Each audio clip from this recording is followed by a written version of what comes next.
Pertemuan kali ini kita akan berbicara tentang tren fertilitas dunia dan perkembangan keluarga berencana di Indonesia. Nah, ada beberapa pertanyaan yang nanti bisa atau pertanyaan tadi bisa terjawab pada penjelasan di slide berikutnya.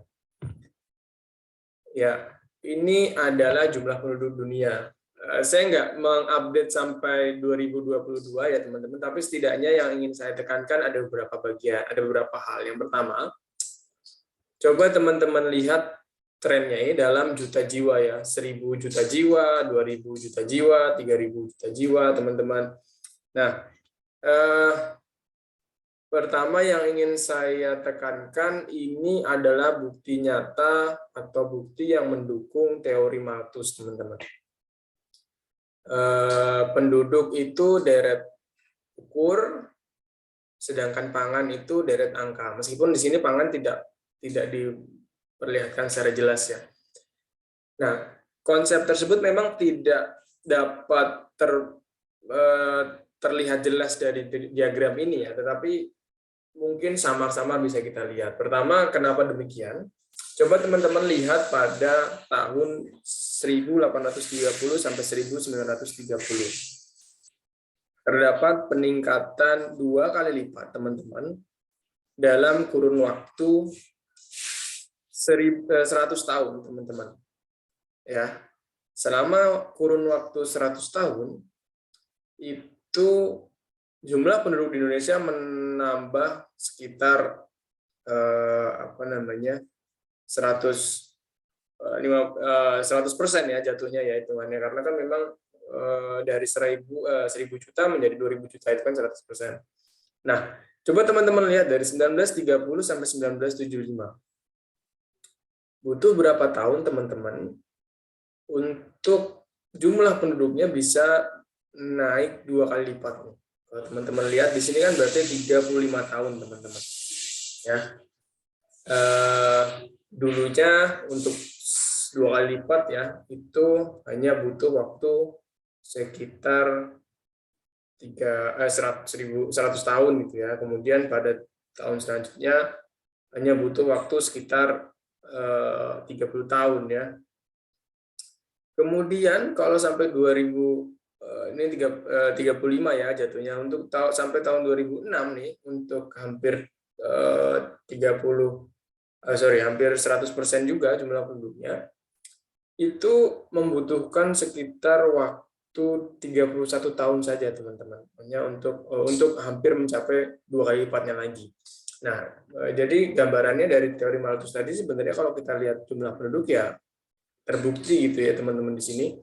Karena memang jumlahnya semakin meningkat dari tahun ke tahun. Nah, kalau disederhanakan lagi nih ya, yang 1830 sampai 1930 kan 100 tahun ya. Kemudian 30 tahun itu naik 1.000 juta jumlah penduduk ya. Naik 15 tahun, teman-teman, hanya butuh waktu 15 tahun gitu ya. Kalau teman-teman lihat di sini. Naik 1.000 juta penduduk lagi, yang dulunya itu 100 tahun ya, hanya membutuhkan waktu sekitar berapa? 7 tahun saja ya, teman-teman. Nggak butuh waktu lama. Sampai ke mungkin sekarang sudah semakin meningkat ya jumlah penduduk, berapa miliar gitu kan jumlah penduduknya. Yang ingin saya tekankan pada gambaran diagram ini, bahwasannya tren perkembangan fertilitas di dunia itu semakin meningkat, teman-teman. Nah, apakah ada intervensi yang harus dilakukan? Ya, selain tadi ya kita seperti berarti mungkin benar nih apa yang dikatakan Malthus gitu ya. Kemudian ada juga istilah yang mungkin belum lama kemarin teman-teman juga dengar ya, ada population explosion ya, ada peledakan penduduk gitu ya, yang terjadi di dunia ini. Banyak faktornya, salah satunya adalah faktor Perang Dunia Kedua atau berhentinya atau akhirnya dari selesainya Perang Dunia Kedua. Kemarin kan sudah saya jelaskan sedikit logikanya ya, yang dulunya kalau Perang Dunia itu kan berarti banyak korban, sekarang nggak ada korban, negara tentrem gitu ya. Kemudian akhirnya anak-anak bisa tumbuh sampai usia tua ya, atau minimal usia produktif gitu. Yang dulunya usia produktif pasti mati karena karena korban perang gitu. Sekarang sudah enggak. Ini juga mendukung ya konsep dari population explosion. Kemudian teorinya Malthus juga itu mendukung dari jika melihat diagram jumlah penduduk di dunia. Nah, ini yang ingin saya tekankan sebenarnya adalah yang population explosion, teman-teman. Gejala ini tampak di negara-negara berkembang setelah Perang Dunia Kedua. Setelah Perang Dunia Kedua, dunia berada di tengah-tengah pertumbuhan penduduk yang belum pernah terjadi sebelumnya. Begitu cepat, disebut juga istilahnya menurut Harris ini adalah population explosion. TFR-nya dunia itu sekitar 4,8 ya. TFR itu kan beda, kalau CBR kemarin kan crude ya. Kalau TFR total fertilitas rate ya. Jadi berapa sih yang bisa dilahirkan oleh seorang wanita ya pada usia produktifnya ya. Zaman itu tuh rata-rata dunia itu 4,8. Jadi ada Mbak Novinta, ada Mbak Karisma yang dulu coba ya kalau dia hidup di tahun itu gitu ya, di tahun setelah Perang Dunia Kedua ya punya anaknya 4 atau mungkin 5 gitu ya. Atau teman-teman lain ya yang hidup pada zaman itu. Jadi satu orang punya anak 5, bayangin aja satu perempuan itu punya anak 5 kan berarti dari 2 orang bisa nambah jadi 5 gitu ya. Kalau teori Malthus kan dari 2 bisa ke 4. Kalau ini ternyata di teori atau di praktiknya bisa sampai 5. Nah, kalau logikanya kalau semakin banyak ya jumlah anak yang dimiliki kan berarti jumlah penduduk akan semakin tinggi ya. Makanya muncul istilah population explosion ini. Tetapi teman-teman pada zaman itu juga PBB menciptakan sebuah kategori nih. Bukan pada zaman itu sih, perkembangannya lah setelah Perang Dunia Kedua, kemudian mulai nih tentram dunia gitu ya. Produktivitas meningkat gitu ya di beberapa negara maju gitu, muncul kategori yang dikeluarkan oleh PBB, yaitu rate excessive, rate deficient, dan rate acceptable. Artinya gini, kalau yang 0,3 acceptable itu kayak normal deh, jumlah penduduknya ya berkembangnya normal saja, nggak ada yang signifikan terjadi perubahan gitu ya. Kalau bahasanya mungkin ya satu anak mungkin punya 1, 2, 3 keturunan gitu ya. Itu masih dianggap normal. Nah, yang berbeda ini ada yang rate excessive dan rate deficient. Kita melihat yang sedikit dulu. Rate deficient ini jumlah penduduk yang sebuah negara yang jumlah perkembangan penduduknya itu trennya menurun malahan, teman-teman. Nah, ini yang perlu diperhatikan nih biasanya. Artinya gini, ketika negara atau sebuah negara penduduknya itu tidak memiliki keturunan ya, atau banyak yang tidak memiliki keturunan karena faktor-faktor atau beberapa faktor gitu ya, nanti akan ada penurunan jumlah penduduk dan akhirnya malah tidak ada penduduknya ya. Ada masa nanti setelah dihitung itu akan jumlah penduduk produktifnya tidak ada, hanya tinggal jumlah penduduk yang tua sama penduduk yang sangat muda gitu, dan itu akan membahayakan sebuah negara tersebut. Pada zaman itu PBB menuliskan ada sekitar 10 ya teman-teman negara yang melakukan itu. Nanti kita lihat negara mana saja ya kurang lebih yang teridentifikasi seperti itu. Nah, kemudian ada rate excessive. Rate excessive itu ya zamannya dulu Indonesia yang peningkatannya penduduknya tinggi gitu ya. Jumlah anaknya banyak gitu, jumlah penduduknya banyak, sehingga nanti akan adanya perkembangan yang signifikan gitu teman-teman terhadap jumlah penduduknya. Ini fenomena population explosion sampai dari mulai pengertiannya kenapa ada population explosion, dan PBB menyikapinya dengan mengkategorikannya menjadi 3 terkait dengan population explosion ini. Ya, ini TFR dunia, teman-teman, tahun 1960-an itu rata-rata di angka 7, 6 ya, 5, 4, 6 ya, tapi tetap dihitung rata-ratanya 4,8 seperti tadi. Ya, TFR itu yang saya bilang tadi ya. Berapa sih jumlah penduduk atau jumlah anak yang akan dimiliki oleh seorang wanita di usia produktifnya? Ya, di sini cukup tinggi kan teman-teman, 1960, kemudian di akhir tahun 90-an, abad 90 ya, hampir ke 2000-an, kemudian TFR-nya dilihat lagi nih, mulai menurun nih, ada yang penurunannya signifikan ya, ada yang cukup banyak gitu ya, meskipun TFR awalnya nggak tinggi tapi penurunannya signifikan, sehingga nanti TFR pada sekarang ini cukup rendah gitu ya. Kalau dilihat, jika TFR di bawah 2,1 dan tidak dikembalikan menjadi 2,1, maka akan menjadi bunuh diri nasional. Ini yang saya bilang tadi ya. Kemarin kan kita lihat nih TFR Indonesia kan 22 ya, 2,2, 2,3 gitu ya. Berarti dianggap masih normal gitu ya. Nah, kenapa kok 2,1 ini dapat bunuh diri nasional? Seperti yang saya bilang tadi, pengamat mengatakan bahwasannya kalau ini akan dilihat terus-menerus ya, akan dibiarkan, maksudnya tidak ada intervensi, maka akan ada yang namanya bunuh diri nasional. Ketika nanti masa di mana usia produktif akan lebih sedikit daripada usia tua atau usia yang menjadi tanggungan, baik tua dan anak-anak, kemudian akan ada masa di mana sebuah negara akan kesulitan mencari penduduk yang usianya produktif. Nah, kenapa bunuh diri nasional? Nah, itu akan menjadi bagaimana sebuah negara ini tidak produktif dan akhirnya stuck gitu ya teman-teman. Makanya di sini catatannya TFR harus dikembalikan lagi ke 21. Tadi ya, berlebihan juga nggak baik ya, kalau dilihat dari trennya di 1960-an. Tapi ketika turun, dan turunnya itu drastis, bahkan bisa lebih dari 2,1 gitu ya, lebih rendah, itu akan menjadi bahaya juga teman-teman. Makanya yang sedang-sedang saja ya kalau bahasanya, dilihat dari perkembangan seperti ini. Nah, dilihat di sini yang rendah ini ya, ada Thailand di Asia ya, Cina juga cukup rendah ternyata 1,9. Macau juga rendah di sini di beberapa tahun terakhir. Kemudian ada Armenia juga rendah. Kemudian Kuba juga rendah. Ya, beberapa negara lain juga rendah. Mungkin di sini harusnya Jepang juga rendah ya. Karena memang negara-negara tersebut yang biasanya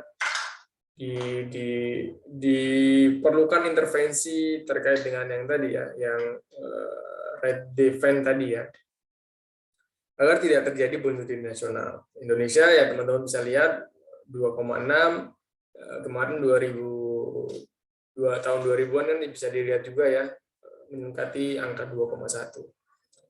Ini sebenarnya menjawab pertanyaan tadi, apakah KB berhasil atau enggak. Kalau melihat dari angka statistik ini ya bisa dikatakan berhasil ya teman-teman. Kemudian beberapa referensi yang terkait dengan penelitian yang berhubungan dengan KB juga mengatakan tingkat keberhasilan bisa diangkat 20% teman-teman. Oke, ini kepadatan penduduk teman-teman. Kemarin ada yang nanya juga ya, kepadatan penduduk dan jumlah perkembangan penduduk itu berbeda ternyata teman-teman, tidak bisa disamakan. Nah, kenapa kok ada kepadatan penduduk? Karena setiap laju pertumbuhan penduduk itu sangat identik dengan diskusi berkaitan dengan kepadatan penduduk. Laju penduduk yang ada di Indonesia kan cukup tinggi ya, bukan laju penduduknya, tapi jumlah penduduk Indonesia kan cukup tinggi ya. Nah, jika dilihat perpetaan persebarannya, kepadatan penduduk per kilometer kubiknya di sini, ada beberapa warna ya, indikasi warna ini ada 6, ada yang orange, hijau, biru, merah muda, ungu muda, dan ungu. Dan kesemuanya memiliki makna masing-masing ya. Kalau teman-teman lihat ya, teman-teman tempat tinggal teman-teman itu masuk kemana? Kemarin sih yang dari Lombok ya, itu di angka 100 sampai 499 kepadatan. Jadi relatif masih aman ya. Nah, yang perlu diperhatikan itu sebenarnya warnanya ungu muda dan ungu tua. Yaitu di daerah Jawa Timur, Jawa Tengah, Jawa Barat, DKI, dan Banten. Itu merupakan daerah-daerah yang Bali termasuk ya, yang sudah mengkhawatirkan. Nah, salah satu kebijakan yang diambil Presiden terkait dengan pemindahan ibu kota itu salah satunya mungkin pertimbangannya ini ya, tidak ada sentralistik lagi, kemudian bisa lebih menyebar ininya apa namanya jumlah penduduknya. Nah, terlepas dari kebijakan apa namanya pemindahan ibu kota ya, ini perbedaan pembahasan ya saya pikir. Tapi setidaknya banyak pengamat yang mengatakan bahwasannya di Pulau Jawa ini sudah tidak efektif lagi ya kepadatannya karena memang terlalu ekstrim jumlah kepadatannya dan perbedaannya dengan yang di luar sana itu sangat ekstrim gitu ya, sehingga perlunya ada pendistribusian itu. Apa namanya menjadi menarik kalau teman-teman nanti melihat ya fenomena ini sebagai sebuah kacamata dalam menyusun sebuah riset gitu ya. Bagaimana mungkin menyiasati kepadatan penduduk ya yang ada di Jawa Barat, di Jawa Tengah gitu ya. Saya pikir beberapa kebijakan dulu ya kayak transmigrasi gitu ya, itu adalah respon dari kepadatan penduduk atau ingin mendistribusikan jumlah penduduk ke wilayah lain. Meskipun kebijakan tersebut udah nggak populer nih sekarang, saya pikir jarang sekali ya ada kebijakan tersebut, bahkan sudah mungkin hampir tidak ada ya kebijakan yang berkaitan dengan itu. Zamannya Soeharto sih masih banyak ya di wilayah-wilayah dikirimkan, kemudian dapat tempat tinggal, dapat tanah di sana. Tapi sekarang trennya kayaknya sudah nggak ke arah sana karena sudah nggak populer kebijakan tersebut. Apa yang mau dipindahkan gitu ya? Apa yang dulu kan, kalau dulu kan cukup diiming-imingi di sana banyak hal, itu kan terus pindah. Lalu sekarang kan ada media, kemudian jaringan lebih luas ya, jadi informasi-informasi yang hanya iming-iming itu udah nggak bisa kena ke masyarakat gitu ya. Dan mereka merasa di Jawa itu lebih dekat dengan keluarga dan lebih menjanjikan menurut mereka ya mungkin. Nah, salah satunya kepadatan penduduk itu bukan hanya fertilitas ya sebenarnya, bukan hanya kelahiran ini yang ingin saya sampaikan sebenarnya. Tapi bagaimana sebuah wilayah itu memberikan kesempatan kerja bagi penduduknya. Nah, ini sebenarnya yang lebih dominan saya pikir daripada dulu ya yang program KB, intervensinya program KB. Bagaimana ceritanya DKI Jakarta lah kita coba. Bahkan beberapa kebijakan terakhir mungkin sebelum pandemi ya, ketika balik mudik itu kan biasanya mudik ke kampung sendiri, pulang ke Jakarta, setelah mudik itu bawa 3-2 orang yang untuk merantau gitu. Nah, itu yang menjadi sebenarnya permasalahan yang lebih urgent lagi untuk dipecahkan daripada hanya mencegah dan mengintervensi perkembangan penduduknya. Tapi bagaimana caranya Indonesia bisa mendistribusikan jumlah penduduk yang ada di Jawa ke wilayah-wilayah lainnya, kayak di Papua Barat, Kalteng, Kaltim, Kalimantan Utara ya. Itu kan kurang lebih 1 km persegi itu hanya diisi 30 orang. Bayangin 30 orang dibagi 100 itu kan mungkin setiap 300 meter itu baru ketemu rumah lagi, 300 meter baru ketemu rumah lagi, kan masih luas ya. Kalau di Indonesia ini kan gang kecil gitu ya, ada gang lagi atau ada ruang sekitar 1x2 meter dijadikan tempat tinggal lagi, kamar buat anaknya atau buat disewakan. Nah, itu kan sangat ini ya, sangat tidak layak gitu ya jika dibandingkan antara Jawa dan luar Jawa, yang beberapa wilayah di luar Jawa ya yang ternyata lebih luas dan lebih potensial. Bagaimana caranya? Ini satu pembahasan tersendiri, tapi saya pikir mendistribusikan lowongan kerja gitu itu salah satu faktor yang cukup penting dan diperhatikan oleh pemangku kepentingannya. Ini perkembangan KB di Indonesia, teman-teman. 1957 ini mulai ya ada perintis membentukkan Perkumpulan Keluarga Berencana. Kemudian secara resmi itu 1969 ya, teman-teman. 1967, 1969 ini masa-masa penting BKKBN atau keluarga berencana itu menjadi leading sektor dalam pencegahan perkembangan penduduk di Indonesia atau pertumbuhan laju penduduk ya. Pada tahun itu departemen ini langsung di bawah presiden ya. Tapi pasca reformasi teman-teman hingga saat ini BKKBN itu ada di bawah Kementerian Kesehatan. Meskipun itu sebuah lembaga khusus, tetapi jika dilihat ya gambarannya, sebuah lembaga yang ada langsung di bawah perintah presiden sama yang hanya ada di bawah perintah menteri. Itu kan berarti anggarannya juga tidak banyak, kemudian biaya-biaya yang akan dikucurkan juga tidak sebesar kalau langsung di bawah presiden. Nah, ini yang menyebabkan atau ini yang menjadi besar kenapa sering saya bilang pada pertemuan sebelumnya, KB itu udah bukan lagi leading sektor pemerintah Indonesia lagi dalam mencegah pertumbuhan penduduk ya. Karena memang sudah tidak perlu diperhatikan serius, tetapi yang perlu diperhatikan malah justru sekarang SDM dari masyarakat ya, atau bahasanya 1000 hari emas ya, anak gitu ya, baik dari masih dalam kandungan sampai di luar gitu ya. Itu yang menjadi perhatian pemerintah saat ini. Ya, itu penjelasan singkat dari saya. Saya tutup dulu, nanti kita akan lanjut pada diskusi diskusi secara daring ya. Cukup sekian dan terima kasih.